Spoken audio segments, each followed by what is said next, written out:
Hi, I'm Allison Murdoch, and I am a postgrad at LSE from the United States. I'm in their Department of Management studying Organisational Behaviour, and I've now been in London for about a month. I'm also a commuter, so today I'm going to give you guys 5 tips and tricks on how to take the best advantage of LSE as a commuter student like me. The first tip I have is to find your commute. Coming from New York City, I kind of assumed that the tube was the only way to go.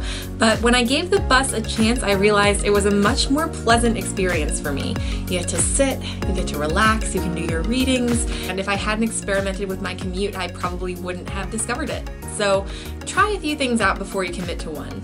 My second commuter survivor tip is to find your study spaces.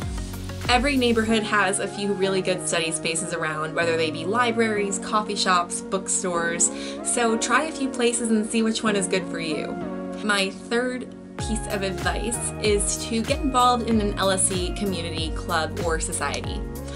Personally, I do Muay Thai, so I joined the LSE Muay Thai Club, and I'm actually going to be fighting with them in December. My fourth piece of advice is to get involved in your neighborhood community.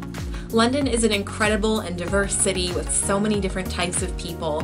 I try to invite my friends from LSE down to my neighborhood. I'm also a part of a boxing gym in my neighborhood, which is great because I get to meet my neighbors and I can avoid humiliating myself in front of my classmates. And my last piece of advice is to explore London.